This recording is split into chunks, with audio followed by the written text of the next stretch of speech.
लड़ाई के लिए, क्योंकि आप अगर पढ़ लिख लेंगे, अगर शिक्षा का अधिकार मांग लेंगे, आप पढ़ लिख लेंगे, तो आप 5 किलो राशन के लिए लाइन नहीं लगाना पड़ेगा, बल्कि आप अपने हक और अधिकार के लिए अन्न पूरे परिवार के लिए उपज करा लेंगे। इसलिए मैं निवेदन करना चाहता हूं साथियों आप लोगों से। अंतिम बात मैं यही कहना चाहता हूं बस कि आपके बीच तमाम लोग आएंगे इन 2 दिनों में। कोई दारू का ठेका लेकर के आएगा, कोई रुपयों का ठेका लेकर के आएगा, कोई साड़ी का ठेका लेकर के आएगा साथियों। लेकिन अपने परिवार में जाना और अपने माता पिता से कह देना कि अगर हमारे भविष्य को बनाना चाहते हो तो इन दारूबाज के चक्कर में ना पड़ो, हम अपनी सारी व्यवस्था देख लेंगे।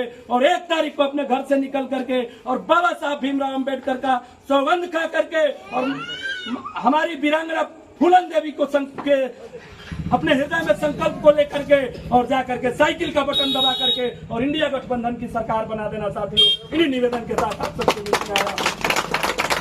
दूसरी बात मैं कहना चाहता हूं, अगर किसी से किसी प्रकार की नाराजगी होगी, हो सकता है कि किसी से किसी प्रकार की द्वेषता होगी, तो इन गलत लोगों के कहने के चक्कर में मत पड़ना। ये लोग कहने वाले हैं, करेंगे कुछ नहीं। इतिहास उठा करके देख लेना, महारानी फूलन देवी का इतिहास उठा करके पढ़ लेना, बाबा साहब भीमराव अम्बेडकर का इतिहास उठा करके पढ़ लेना। ये लोग केवल हमको और आपको बरगलाएंगे। इनकी हैसियत हमारी हैसियत से जुड़ी हुई है। हम और आप वोट दे करके और मुट्ठी बंद कराते हैं और उस मुट्ठी के सहारे ये लोग हमारा ही और आपका शोषण करने का काम करते हैं साथियों। इसलिए मैं निवेदन करना चाहता हूं कि आप लोग इस देहांचल से इतना वोटों से जिता दीजिएगा कि जब इंडिया गठबंधन की सरकार बने तो ये पुल तो समाजवादी पार्टी की देन है ही है, लेकिन जब और इस गांव की भी सड़कों पे चले या मुख्य जो बंदा है जो बाढ़ से प्रभावित होते रहते हैं, इन सड़कों पर आप चले तो निश्चित रूप से आपको लगे कि समाजवादी पार्टी ने ये काम करने का काम किया है साथियों।